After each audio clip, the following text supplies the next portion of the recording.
Welcome to another episode of the Blemished Beauty Podcast. This podcast was designed with you in mind.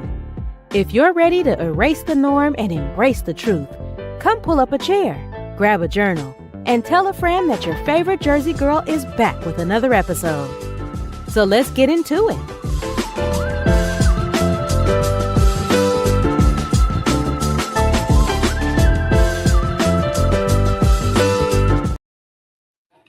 Hey y'all, and welcome to another episode of the Blemished Beauty Podcast with your favorite Jersey girl, Shira Renee. And today we are still in season 5 and we are wrapping up season 5, but we are still talking about transformation and what better way to transform our lives than transforming our minds. So today I have the pleasure of sitting down with Miss Larisa Makuch, and she is an author. She has many hats, you guys. She's an author, she's a CEO, she's a speaker, she's a mentor, she's a mom, but I'll let her tell you a little bit about herself after the interlude as I bring her on the stage. So let's get into today's conversation.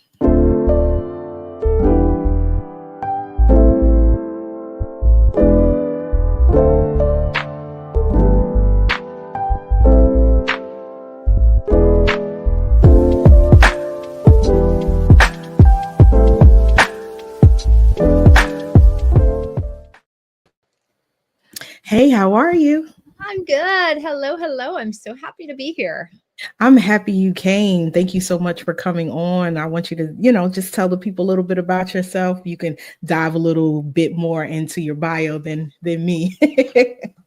I don't know if I'll talk about my bio, but I guess one of the things I wanted to share is I'm a lifelong learner. I think I'm a student, I'm a teacher, and I think that when it comes to truly having a life and business that you want and love, when you start to know yourself better than anyone else and you start to believe in yourself better than anyone else, you truly can step into a place of power and empowerment. And I know I've had a diverse background with a lot of ups and downs, but I have a history of abuse, poverty mindset from way back in the past. And it took a lot of work to overcome that. And I'm so blessed that I stumbled on and started falling into this type of work. And over the course of many years, things started to change. I've realized that my parents and caregivers and those around me did the best they could, but they just didn't know better and they couldn't do better. And so what we aim to do here at the Abundance Academy is help women uncover the best of who they are and truly what they're capable of so that they like themselves when they look in a mirror, so that they know in their heart and soul that they're truly living the life they're meant to live. And they've got the satisfaction to go along with that. And so often we don't think about these things until we don't have them, right? We don't notice the good until it's right. Like, oh yeah, the good that I'm craving is not here. And we notice it, but when it's here, it's easy to take things for granted. And so we really do help women uncover the best aspects of their lives so they can use it as fuel and overcome the hurdles and obstacles that come in their way. It's called life. We're all human, but there's certain ways that we can manage it in more effective ways. And abundance is our birthright. So let's all claim it. Right. I love that you said knowing better so you can do better, because that's definitely something that I say a lot. And a lot of the times, we blame our parents, we blame, the past situations, we blame a lot of the things because we have nothing else to put it on, right? But we have to also realize eventually as you grow and mature, you should realize that, like you said, our parents only knew what they knew. And now it's up to us to get where we want to go on our own. They've taken us but so far, and now we have to do the rest of the work. And a lot of the times we sit and we blame and shift blame to other people, not knowing and realizing that we have a responsibility in it too, as far as what we know and how we show up in spaces. So it's very important, for a work like yours to help women tap into that abundance and understand who they are. I always say who you are and whose you are, because that's very important. And I believe that when like you said, when you know better, you do better, you show up better, you feel better, you start to look better. So it all starts with, as we're talking about today, like weaning your garden, right? And just kind of just getting all the tips and tools and knowledge that you need as the seeds to kind of be planted in you so you can start to bloom and blossom into who you're meant to be. Yeah, absolutely. And they did the best they could. And I like to say you're not responsible for your mental programming. But once you have a level of awareness, you are responsible for changing it. Once you know something, you can't unlearn it. Right. And there's no need to just live in the past. You don't need to carry it around with you. It's heavy, it's unnecessary in most cases. Use it as a learning tool. However, you've got a big, bright future, a beautiful future ahead of you. And you've got this amazing opportunity to be right here, right now, in your present moment, in your life, with your family, with your friends, and with yourself. So let's start to pay more attention to the things that matter. So really quick, just tap into like, how can we show up to be fully present? Because nowadays, and I say this all the time, we are the most antisocial social media generation ever. We will actually sit at a table, dinner, Yeah. and everyone's on their phones. Everybody's tapped in, glued into whatever it is that's on this little device, a tablet. My 5-year-old's on the tablet. I'm on the phone. Everybody's just disconnected. How can we regain that fully present, opportunity to be with our family, with our friends? What are some like little things we can do to kind of reincorporate that into our daily routine? Yeah, I think there needs to be a catalyst. Others that aren't aware of what presence is aren't going to go, oh, hey, mom, I'm 5. I want to be fully present today. Like your son, correct? Yes. Okay, yeah, I have a 7-year-old son. The kids are not going to go, hey, mom, let's be fully present today. They're going to go, I want to watch that show. I want to play that game. They're craving that dopamine hit. And deep down, they know that they want love and affection and attention in a different way. However, the dopamine hit that they're craving through the game is really, really appealing. So there needs to be a catalyst. There needs to be some ground rules set, and something as simple as saying, in our family, we're going to put our devices away during dinner and we're going to talk. And I think sometimes people don't know what to say, right? Like sometimes people don't even know what kind of conversations to have. Right. So why would you talk during dinner when you've got stuff to catch up on and work to do? Go to Google. Great conversations to have with your family. Right. Mm-hmm. It's as simple as that.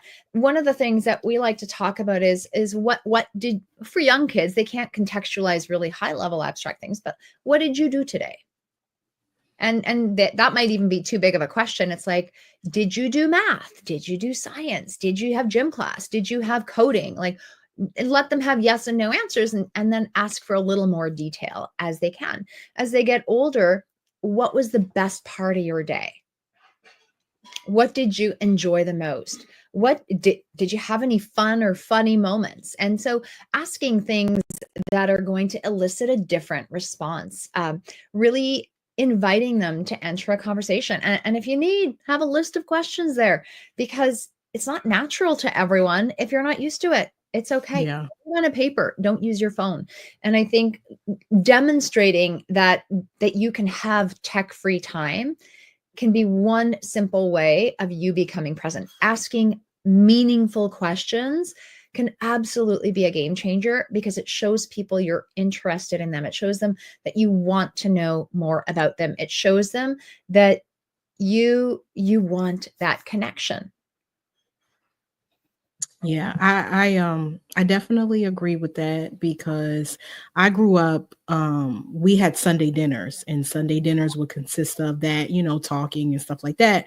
And then as I grew older and my grandmother passed away, the person who cultivated that space, the family started to divide. And then that's when everybody's like doing their own thing. They're eating dinner in their own, respective places. And then it's like, that's the routine. So then when you create a family, they're not used to that because you haven't had that done in a long time. So I'm in a place now where I'm trying to recreate that for my kids and show them, the importance, because we live in this social media generation, and they're all like, even in the restaurants, people are not even like, if you even go on a date nowadays, everybody's on their phone.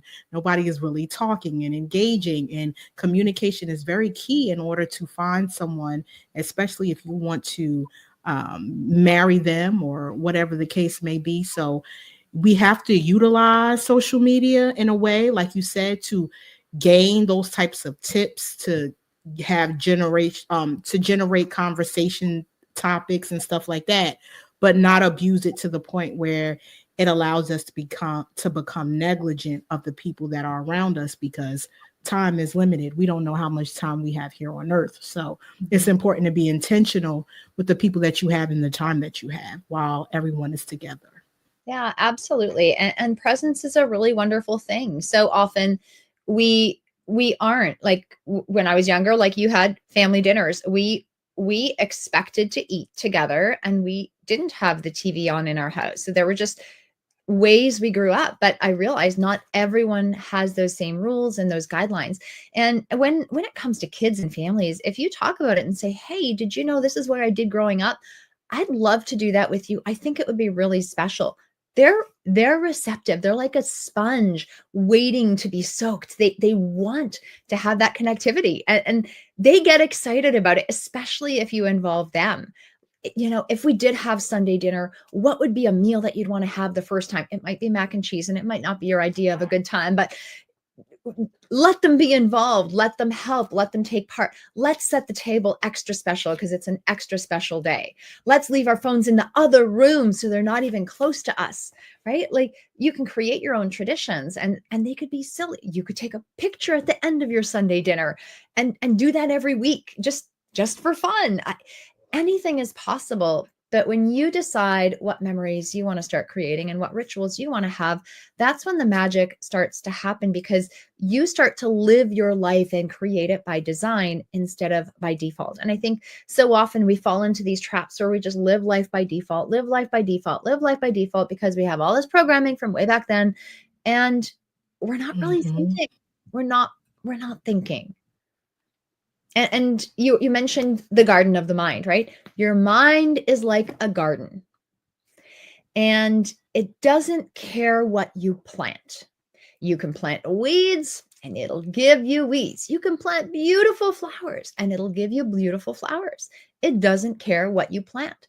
But whatever you plant and nurture, give attention to, is going to grow. And so often we've had some negative experiences, and maybe we've had some faulty programming. And what do? We go to the place that's not constructive, and we reinforce that. We say questionable things that don't make sense when you really think about them. They're destructive. And then we adopt them as our belief system. And then we tarnish our mind. We create a weeding. I don't know the grammar right now. We create this messy, yucky garden, and it doesn't serve us.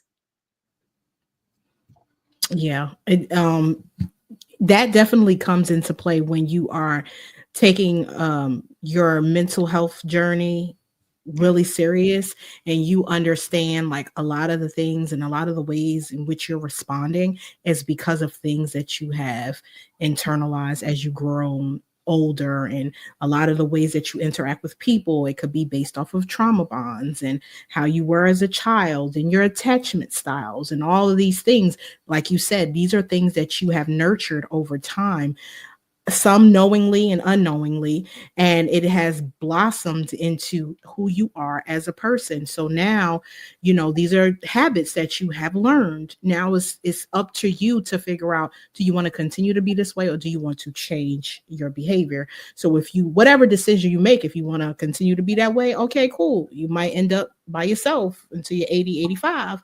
But if you want to change that, you have to do something to change that. So you have to put in the work, and it might be hard, because where it took you, like I'm 38, it might have took me 38 years to nurture this thing. It might take me just as long to unlearn it. So, you have to give yourself grace and understand that it is a journey, it is a process. And every day that you are alive, you do get the opportunity to make the day better than it was yesterday. Yeah. And I think so often any limiting beliefs that we have, maybe it's that I'm not worthy. I'm not worthy of achieving money or of achieving success. I'm not worthy of earning a certain amount of money. I'm not worthy of that kind of relationship. I'm not worthy of love. Maybe it's that I'm not powerful. I'm powerless. It's like these are destructive beliefs, but these are some of the biggest and most impactful belief systems that we have. We did not pop out of our mama's womb with those beliefs. We popped out of our mama's womb going, I am God's gift to man. I cry, I get milk. I cry, I get a diaper change. I cry, I get cuddles. And ooh, if I cry a little bit more, I get a pat on my bum and I get to birth. Right. Life is so fun. I sometimes get a little massage. What? We're born and life is good. We are treasured. And then at some point, someone says something mean about our dress, or we have someone else gets a gift that we want. All of a sudden, we're not good enough. And these are totally unreasonable things to you now, but back then it made total sense. So this morning, my son, he's 7, he went in the car and it's cold today.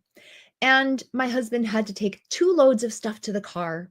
And so my husband, thinking he's trying to protect my son from getting kidnapped, didn't start the car and left my son in the car. And my son did not appreciate that. My son burst in the house and he's like, he does not love me. He doesn't care about me. He left me in a freezing cold car. And he's like, he's thinking his father's neglecting him and treating him terribly, whereas my husband's perspective is totally different. Who's right? It doesn't actually matter. Both of them were so fixated on their own perspectives that they couldn't see the other one was distraught. Eventually, they both went off to school, and I haven't heard back from them since. Those kinds of little moments where the parent might be trying to protect the child, but the child's perspective is different. And we had those kinds of moments. And you may have interpreted them very differently than your parents actually even intended. They may not even had malicious reasons. Interpretation you hold on to. And most of the belief systems you have actually are imprinted prior to 7 years of age. And so somewhere between 7 and 9, we get the ability to reason and think a little more critically. Prior to that, we're just like, ew, life is like this. Oh my gosh, like put up the hand. Let's keep going like that afterwards. But after that, we have the ability to start to discern, but we carry these beliefs and we make these decisions about ourselves and about how others treat us and about what the world is. And that's what shapes how we live and how we perceive reality. And the cool thing is, if you can learn it, even if it was a really long time ago, you can unlearn it and relearn it. And there are tools where it actually doesn't have to take a really long time. I've literally seen people change their belief system in 5 to 15 minutes. Oh, wow. And have it last permanently. There are many different tools out there. There are some that you can do yourself. If you're doing do-it-yourself work, it might take a little longer because you're trying to diagnose things and figure things out on your own. It's really hard to see the forest through the trees. But if you go to certain professionals that have additional tools that can help guide you through unconscious processes, they can help you get back to that state of mind so you can change your reality a lot faster and start moving forward and relearn a new set of skills with a clean slate.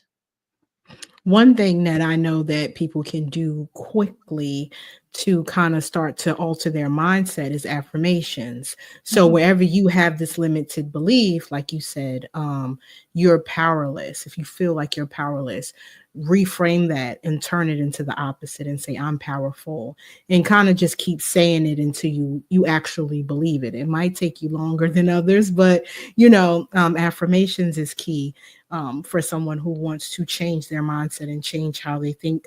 A lot of the times it could be their environment, who they're hanging around. A lot of people hang around friends who don't really want to grow. and you now have this disposition about remaining stagnant because you're around people who aren't growing. But if you, I think of it as like a plant, right? If you have a flower in a pot and the flower has outgrown that pot, it'll start to wilter. And it's not because there's anything wrong with the flower, it's because it's becoming too big for the surrounding. So when you replant it into a bigger pot, now you give it access and room to move your friends circle or who you hang around, you get around people who are where you're going or where you want to be, then you'll start to change your mindset. Like, oh, I can do this. This person did this, and this person's only 22 and I'm 48. Like maybe I can, like, so that also is another key indicator. And then too, like you said, family. Sometimes your family dynamic, if you haven't had parents or siblings that graduated from college, but you want to go to college, that doesn't mean that you can't because they didn't. You can still step out and then you'll meet people who are in college, and then you'll start to again like shift your environment, and that's a whole nother thing too. So it's all about, I think, knowing where you are, where you want to be. And then like you also mentioned, having the right person around you to kind of guide you. Okay, well, where are you now? Where are you trying to be? What steps do you think you need to take in order to get from point A to point B? Let's start making smart goals and actionable steps, and one at a time, achieving them, because people make vision boards and then they have all of these visions spread out on this piece of paper, and they think that they can achieve it all at once. And you have to do one at a time. That's why the alphabet is A, B, C. It's not A, B, C, D, E, F, G. Like it's A, B, C. Like you have to do it like in steps. So I think people really need to understand those dynamics and understand that even the world wasn't built in a day. It was built in 7. So if the world took 7 days, what makes you think that your transformation is going to be 24 hours? It's not. Like it's definitely going to take time, but it's not going to be something that's impossible to do. Like you said, you can do it quickly. It all depends on how bad you desire the change. And there's no one size fits all formula. I think definitely accountability is huge, and that can look different for different people. The environment in which you spend time is massive. Benjamin Hardy's got a fabulous book called Willpower Doesn't Work. And the whole premise is your willpower isn't going to get you there. It's so hard. You're going to run out of steam. You've got to set up your environment for success. And even James Clear, he mentioned after he wrote Atomic Habits that he underestimated the power of environment and how important it is in supporting the new habits that you're looking to make. It's who you are, where you spend time with. It's not the only thing that determines your success, but it's definitely just an easier way to take a much easier path. If people are constantly cheering you on and patting you on the back and giving you kicks on the backside, you're going to succeed. And one thing I wanted to make a note of, you mentioned affirmations. I think affirmations are really powerful.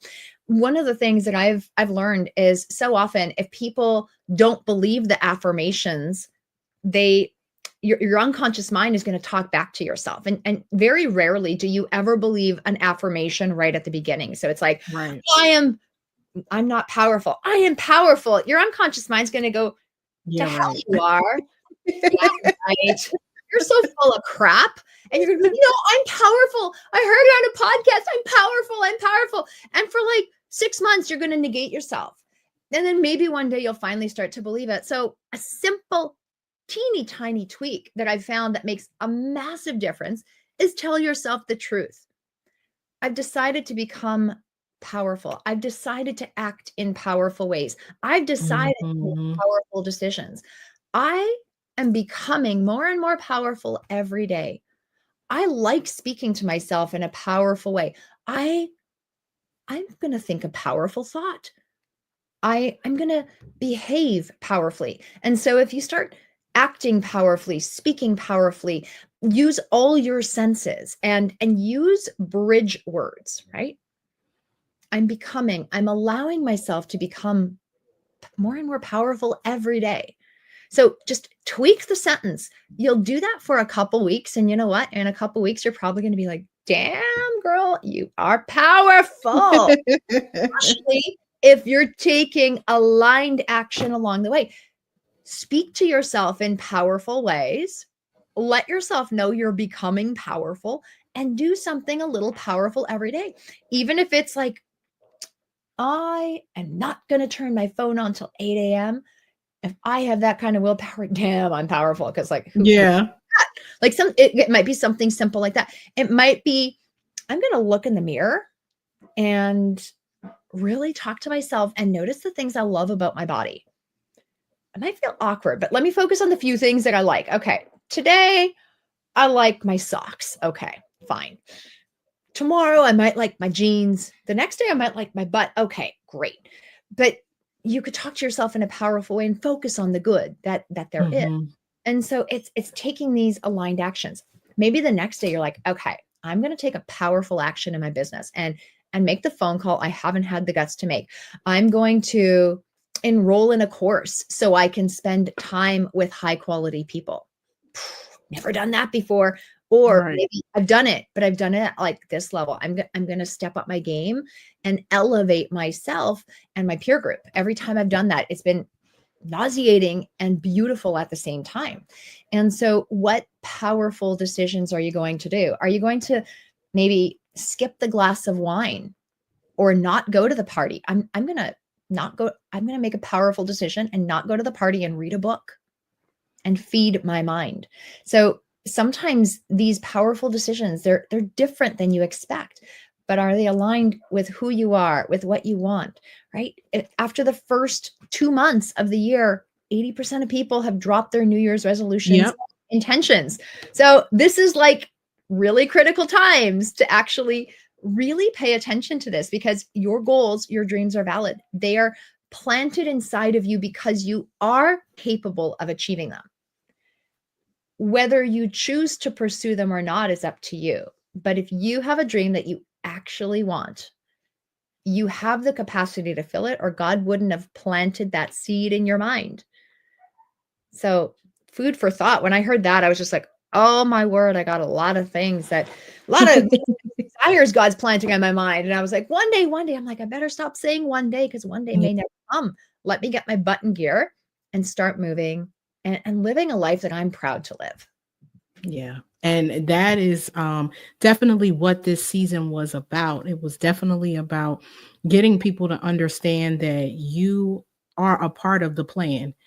You cannot just put the plan on paper and then expect it to come into fruition. You have to take the steps in order to get from where you are to where you want to be. And you have to start working on that today to become the person that your future self is going to be. You have to do that every day. You have to do something towards your future self. Like whether it's, like you said, reading a book, taking a course. If you want to be a life coach, maybe taking the classes, a certification, or studying or getting a consultation with a life coach, and then kind of seeing if this is what you really want to do. Like you have to do something, just like we give out to people every day. We're moms, we're employees, and all the things. We're helping other people cultivate their dreams and blossom their dreams, but we always fail ourselves because we spend so much and give so much energy to other people. When it comes to us, it's like, oh, I'll do it tomorrow. Oh, I'll do it. We need to put in that same amount of intensity into ourselves, because we only have one life. And if something happens to us, they're just going to hire more people. They're just going to get somebody else to continue to build their brand, as opposed to us. We die with this dream that's inside of us. So I love that you said that. And I really want to give you time, like 30 seconds, to tell the people where they can find you, how they can support you. And if they do want to take advantage of the Academy, how they can support you on that as well. Yeah, I have the Stop Procrastinating Your Life Way book. So the easiest way to find me is at stopprocrastinatingbook.com. It's available on Amazon, but if you want a free digital download, it's available on my website at stopprocrastinatingbook.com. There's actually a chapter in here about limiting beliefs. There's a chapter about unlocking your infinite potential, procrastination, vision, purpose, goals. There's a lot of things that are really relevant at this time of year. And we're on all the social media. So LinkedIn, Instagram, Facebook, and I think TikTok. No, not so much TikTok. But we're at My Abundance Academy, or you can find me under my name. But Stop Procrastinating Book, if you want a free resource that's going to help you discover the secrets to more time, money, freedom, and absolutely transform your life. It is not about just a pleasure read. This is a manual for you to actually follow so you can have a truly rich and fulfilling life. So that is my gift to you as you kickstart this new year. Thank you so much for coming on, Larissa. I really appreciate it and enjoyed this conversation. Thank you for having me. As you guys know, you are graced and gifted for a time such as this. You have purpose in this world, and you have been created to do great and amazing things. So I hope you guys enjoyed this episode. And as always, make sure you like and subscribe and share this out with a friend, because as we are still into this new year, we're fairly early. We're in the first quarter. There is still time. Even if you've dropped those resolutions, there is still time for you to kick it in gear and do whatever it is that you need to do to show up for your future self. So until next episode, you guys, talk to you later. We hope you enjoyed today's episode, and don't forget to leave a review. You can follow Shira on all major platforms and on YouTube at Shira Renee 510. Until next time, spread love, show grace, and shine bright.